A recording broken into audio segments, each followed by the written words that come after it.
ಪೇರಳೆ ಹಣ್ಣನ್ನ ಬಡವರ ಸೇಬು ಎನ್ನುತ್ತಾರೆ.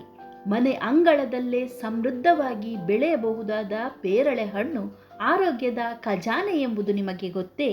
ನಮ್ಮ ಇಂದಿನ ಸಂಚಿಕೆಯಲ್ಲಿ ಪೇರಳೆ ಹಣ್ಣಿನ ಆರೋಗ್ಯ ಲಾಭಗಳನ್ನು ತಿಳಿದುಕೊಳ್ಳೋಣ ಬನ್ನಿ. ವಿಟಮಿನ್ ಸಿ, ಫೈಬರ್ ಹಾಗೂ ಆಕ್ಸಿಡೆಂಟ್ಗಳಿಂದ ತುಂಬಿರುವ ಪೇರಳೆ ಹಣ್ಣು ಮಧುಮೇಹವನ್ನು ನಿರ್ವಹಿಸಲು ನೆರವಾಗುತ್ತದೆ ಮತ್ತು ಜೀರ್ಣಕಾರಿ ಆರೋಗ್ಯವನ್ನು ಉತ್ತೇಜಿಸುತ್ತದೆ. ಪೇರಳೆ ಹಣ್ಣಿನಲ್ಲಿ ಮ್ಯಾಂಗನೀಸ್ ಸಮೃದ್ಧವಾಗಿದೆ. ಹಾಗಾಗಿ ಇದು ನಾವು ಸೇವಿಸುವ ಆಹಾರದಿಂದ ಇತರ ಪ್ರಮುಖ ಪೋಷಕಾಂಶಗಳನ್ನು ಹೀರಿಕೊಳ್ಳಲು ದೇಹಕ್ಕೆ ಸಹಾಯ ಮಾಡುತ್ತದೆ.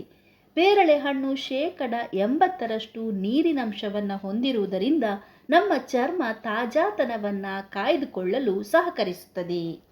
ಪೇರಳೆಯಲ್ಲಿರುವ ಪೋಲೆಟ್ ಅಂಶ ಗರ್ಭಿಣಿಯರಿಗೆ ತುಂಬ ಉಪಯುಕ್ತ. ಪೇರಳೆಯಲ್ಲಿರುವ ಲೈಕೋಫಿನ್ ಚರ್ಮವನ್ನು ನೇರಳಾತೀತ ಕಿರಣಗಳಿಂದ ರಕ್ಷಿಸುತ್ತದೆ. ಪೇರಳೆಯಲ್ಲಿ ಬಾಳೆಹಣ್ಣಿಗಿಂತ ಹೆಚ್ಚಿನ ಪ್ರಮಾಣದಲ್ಲಿ ಪೊಟ್ಯಾಷಿಯಂ ಅಂಶ ಇರುವುದರಿಂದ ಅಧಿಕ ರಕ್ತದ ಒತ್ತಡವನ್ನು ನಿಯಂತ್ರಿಸಲು ಸಹಾಯ ಮಾಡುತ್ತದೆ. ಪೇರಳೆ ಹಣ್ಣು ರಕ್ತಕ್ಕೆ ಗ್ಲೂಕೋಸನ್ನು ಬೇಗನೆ ಬಿಟ್ಟುಕೊಡುವುದಿಲ್ಲ. ಹಾಗಾಗಿ ಮಧುಮೇಹ ನಿಯಂತ್ರಣಕ್ಕೆ ಬರುತ್ತದೆ. ರಕ್ತದಲ್ಲಿನ ಸಕ್ಕರೆ ಹಾಗೂ ರಕ್ತದಲ್ಲಿನ ಕೊಲೆಸ್ಟ್ರಾಲ್ ಮಟ್ಟವನ್ನು ಕಡಿಮೆ ಮಾಡಲು ಸಹಾಯ ಮಾಡುತ್ತದೆ. ಕಿತ್ತಳೆ ಹಣ್ಣಿಗಿಂತ 4 ಪಟ್ಟು ವಿಟಮಿನ್ ಸಿ ಹೊಂದಿರುವ ಪೇರಳೆ ಹಣ್ಣು ರೋಗ ನಿರೋಧಕ ಶಕ್ತಿಯ ಪ್ರಮುಖ ಆಕರವಾಗಿದೆ. ಅಲ್ಲದೆ ದೃಷ್ಟಿಯ ಚೈತನ್ಯಕ್ಕೂ ಸಹಕಾರಿಯಾಗಿದೆ. ಪೇರಳೆ ಹಣ್ಣಿನ ಫೈಬರ್ ಅಂಶವು ಕೆಟ್ಟ ಕೊಲೆಸ್ಟ್ರಾಲ್ ಅನ್ನು ಕಡಿಮೆ ಮಾಡುವುದರಿಂದ ಹೃದಯದ ಆರೋಗ್ಯಕ್ಕೂ ಬಹಳ ಒಳ್ಳೆಯದು. ಪೇರಳೆಯಲ್ಲಿರುವ ನಾರಿನಂಶವು ಜೀರ್ಣಕ್ರಿಯೆಯನ್ನು ಸುಧಾರಿಸುತ್ತದೆ ಹಾಗೂ ಮಲಬದ್ಧತೆಗೂ ಉತ್ತಮ ಮದ್ದಾಗಿದೆ.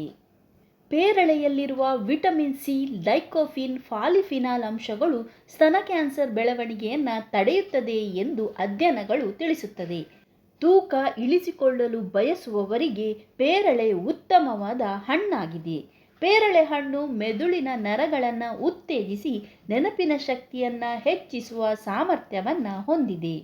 ಪೇರಳೆ ಹಣ್ಣಿನಲ್ಲಿರುವ vitamin A, vitamin C, carotene, ಲೈಕೋಫಿನ್ಗಳು ಚರ್ಮವನ್ನು ಸುಕ್ಕುಗಳಿಂದ ರಕ್ಷಿಸಿ ಚರ್ಮದ ಮೇಲೆ ರೇಖೆ ಮೂಡದಂತೆ ತಡೆಯುತ್ತದೆ. ಶುಭ ದಿನ ಗೆಳೆಯರೇ.